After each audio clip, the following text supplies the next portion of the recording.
We now move on to the fourth speaker in this group, Jude McCann. Jude, subject is securing farmers' resilience in a changing world. He's sponsored by the Thomas Henry Foundation. Jude has been Chief Executive of Rural Support in Northern Ireland for the past 6 years. Previous to this, he worked in New Zealand for 7 years, with part of his time examining the social implications of subsidy removal and rural restructuring and interviewing farmers across the country.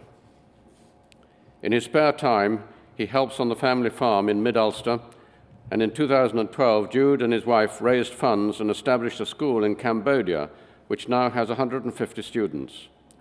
The school had its first Nuffield Scholar volunteering last year, and they hope to host more Nuffield volunteers in the future. Jude's title subject of securing farmers' resilience in a changing world, his topic is already receiving significant interest, with the National Pig Association in Stoneleigh being one of the first organisations to hear his presentation just last week. Jude.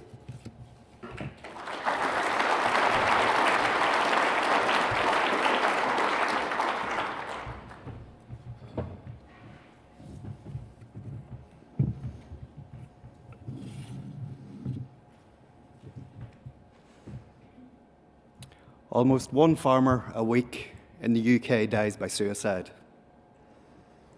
According to the World Health Organization, one person every 40 seconds dies by suicide across the globe.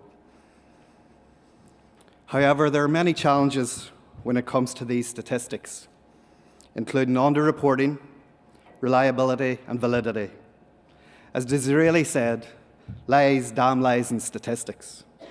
Unfortunately, those numbers could be even higher. All such deaths are tragic and have far-reaching consequences for all concerned. However, suicide is only one indicator of the ongoing pressures on farmers. More fundamental is the inherent stress and pressures common to farm life.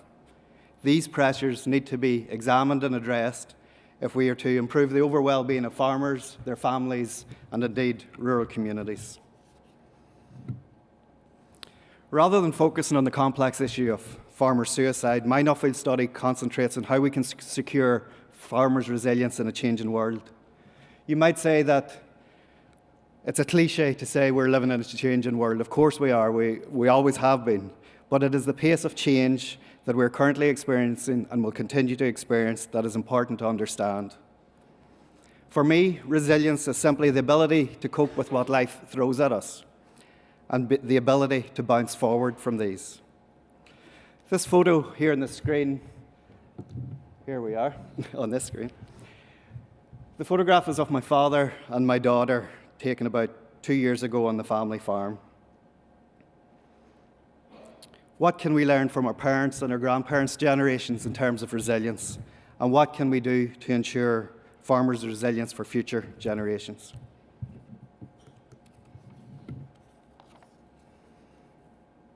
As Julian said, I work with Rural Support in Northern Ireland, and this charity was set up after foot and mouth disease in 2001 to provide support to farmers in times of need. Support includes help around financial stress, relationship issues, succession planning, and mental ill health. We're also now the support office for social farming in Northern Ireland. Now, we all think about farm business resilience and profits. We're hearing more, and even today, about environmental resilience. But how many of us are actually considering our own social resilience or our emotional resilience? I was asked recently by a farmer in Northern Ireland, he said to me, "What does Nuffield give you?" I said, "Nuffield gives you wings." And yes, that is me in the photograph. It gives us wings in terms of understanding global agriculture, learning from others, and returning home with a new, energised perspective. I also said Nuffield's like being part of a tribe. It's a global network where people will open their homes, their businesses, and open doors for you all over the world.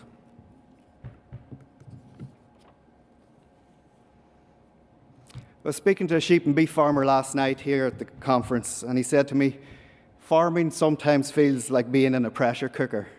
This slide just highlights some of the pressures that are out there on farming. not only on the farmer himself, but on the family, home, the business, and the very many external factors that are beyond most of our control. I want to introduce you to a couple of farmers that I met in my travels. The first is Andre from Switzerland. He's in his early 40s. He's a dairy farm and beef farm in the canton of Bern. But he's changed his farm activities because the size of the farm and the traditional practices didn't provide sufficient income nor allow him for the way of life that he desired. He stood out to me because Andre says that he believes very much in a life-farm balance, not a work-life balance. He says life has to come first. He takes every other weekend off the farm, and he's able to do this because he has farm apprenticeships that are able to do the milking when he takes the time off. For Andre, off-farm provides him a shift in gear, allowing him to quickly switch off and recharge. He said to me that farmers are constantly thinking about what needs to be done. Non-stop, the mind never rests, and he believes that it's important to take that break away from the farm. He also describes himself as a farmer of people. Andre is one of the 550 care farmers in Switzerland. With the support of the Swiss Farmers Association, he is embarking on a new project to assist refugees and asylum seekers through farm apprenticeships. He will provide accommodation and on-farm training. What also stood out for me was Andre was part of a wine group. He regularly hosted wine tasting evenings on his farm, and through this he was able to market his own produce. So he is now providing organic produce to people through that wine group who are prepared to pay a premium price because they know him, they trust him, and they value the quality of the produce.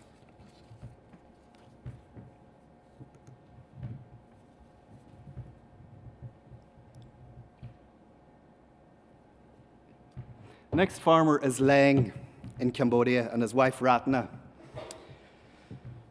Ratna was very camera shy, but they were very proud to show me their farm. I was the first foreigner they had actually ever met. They have a small livestock, rice and vegetable farm, but what was striking to me was the sheer joy and happiness that Lang had. He had received little formal education. He had survived the genocide in Cambodia in the 1970s. He lost both his parents and all his older siblings in the genocide. What followed was prolonged poverty, and despite all this, they are knowledgeable and innovative in the management of their farm. He believes in the dedication and hard work that he and his wife, children and neighbours have put in, and he believes that farmers need to consider and take care of the whole farm system, including the family and the environment. When asked to sum up the success of his farm, he said to me, "We're a small village, everyone helps everyone. We simply couldn't stay alive on our own. We are one tribe." Have farming families in the UK lost their social connectedness? Were our parents and our grandparents more socially connected?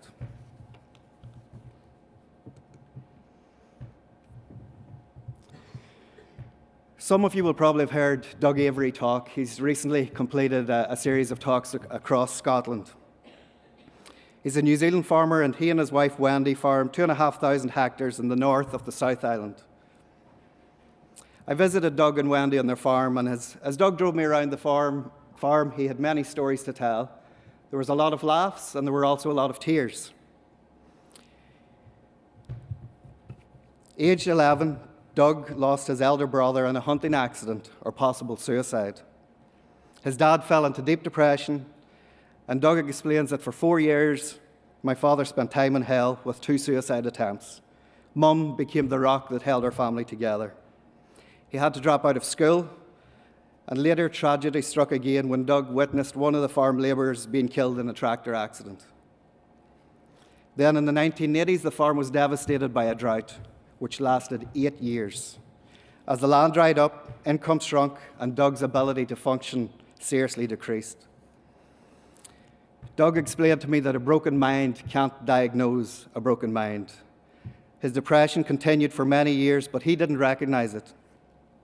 He withdrew from his family and friends and community when, on reflection, he acknowledges he needed them most. Turning to drink and closing himself off, his depression increased. Then, as Doug explains it, help came to find him, And it was through a young sales rep who visited Doug's farm and was pushy enough to make him leave the farm for the day. They travelled to a farmers' meeting, and there Doug heard a scientist speaking about his passion for lucerne, which is believed as a suitable fodder and grazing crop in extremely dry climates.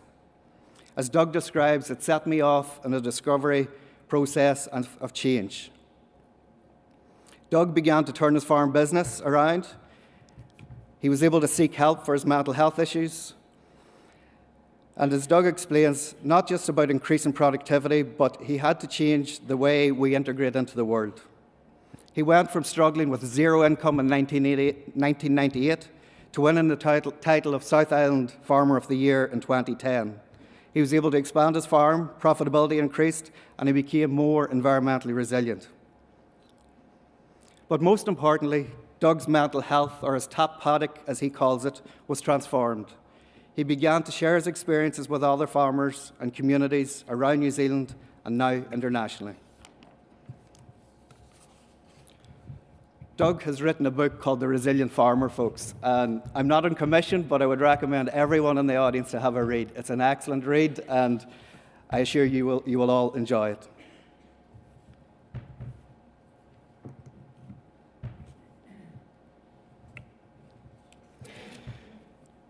There's also significant increased focus on farmers' health and well-being within governments now, and rightly so.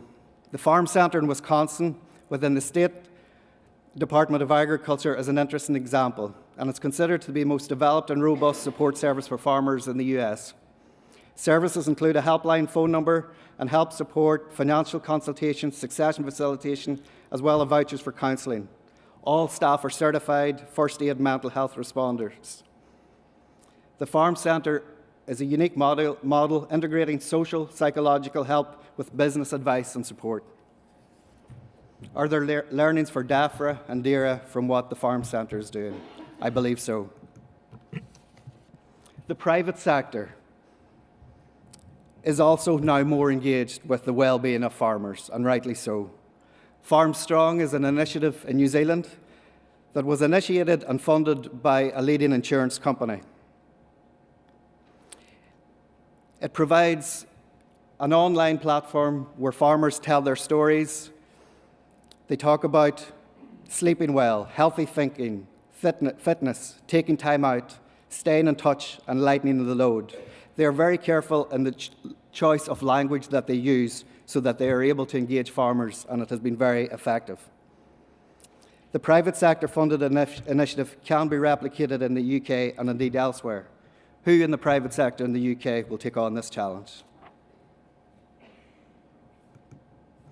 To conclude, folks, farmers' resilience, I believe, is everyone's business.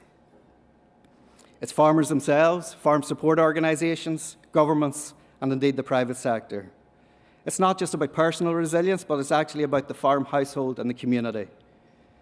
Challenges facing farmers can no longer be addressed solely by focusing on current business issues. And we need all stakeholders to cooperate and collaborate to be more successful. A couple of take-home messages. Ensure a positive life-farm balance, as Andre talked about. Be part of a tribe, be part of a farm discussion group. Continue to be part of the community. It's an inherent strategy for resilience. Doug talked about farming with nature rather than against nature. He also says about looking after the top paddock. As someone said to me recently, it's time farmers started to man up to mental health. Two core principles emerged from my study: the need for increased coordination between farm support organisations and other agencies, and a need to better broaden support and to provide a more holistic package. Ladies and gentlemen, I'm privileged to be part of this Nuffield tribe. Thank you, Nuffield, and thank you to my family and to my sponsors, the Thomas Henry Foundation.